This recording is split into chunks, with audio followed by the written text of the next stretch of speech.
कोकण रेल्वेचे भारतीय रेल्वेमध्ये विलीनीकरण करण्यासाठी देशातील अन्य 4 राज्यांनी हक्क सोडणे आवश्यक आहे। मात्र कोकण रेल्वेची सेवा गतिमान करण्याकरिता 7 नवीन ट्रेन सुरू करण्यात येणार आहेत। यामध्ये 2 वंदे भारत ट्रेनचा समावेश असणार आहे, अशी माहिती केंद्रीय रेल्वे मंत्री अश्विनी वैष्णव यांनी दिली आहे। खासदार धैर्यशील दादा पाटील यांनी दिल्ली येथे सुरू असलेल्या हिवाळी अधिवेशनामध्ये याबाबतचा अतारांकित प्रश्न उपस्थित केला होता। कोकण रेल्वेचे विलीनीकरण, दुरुस्ती, प्लॅटफॉर्म विस्तारीकरण, उपमार्ग, लोकांचे असलेले पर्यायी मार्ग याबाबत देखील त्यांनी लक्ष वेधून घेतलं होतं। यावर केंद्रीय रेल्वे मंत्री अश्विनी वैष्णव यांनी लेखी उत्तर दिले। कोकण रेल्वे म्हणजे कोकण रेल्वे कॉर्पोरेशन लिमिटेड या कंपनीमध्ये भांडवली खर्चासाठी भारत सरकार, रेल्वे विभाग, महाराष्ट्र शासन, कर्नाटक राज्य शासन, केरळ राज्य शासन आणि गोवा राज्य शासन यांनी भांडवली गुंतवणूक केलेली आहे। कोकण रेल्वेचे भारतीय रेल्वेमध्ये विलीनीकरण या 4 राज्यांच्या हक्क सोडण्याच्या अटीवरच अवलंबून असल्याचं त्यांनी म्हटलंय। कोकण रेल्वेची सेवा प्रवाशांकरिता अधिकाधिक गतिमान करण्याकरिता रेल्वे मार्गाचे विद्युतीकरण,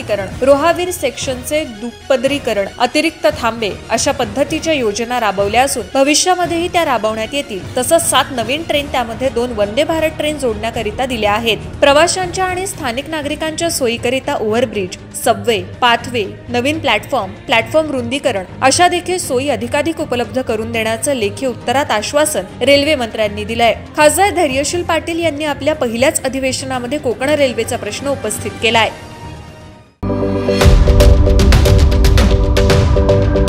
YouTube वर सुद्धा रायगड टाइम्स सर्च करा आणि पहा रायगडच्या कानाकोपऱ्यातील प्रत्येक बित्तम बातमी। आणि हो, लगेच सबस्क्राइब बटनवर क्लिक करायला विसरू नका।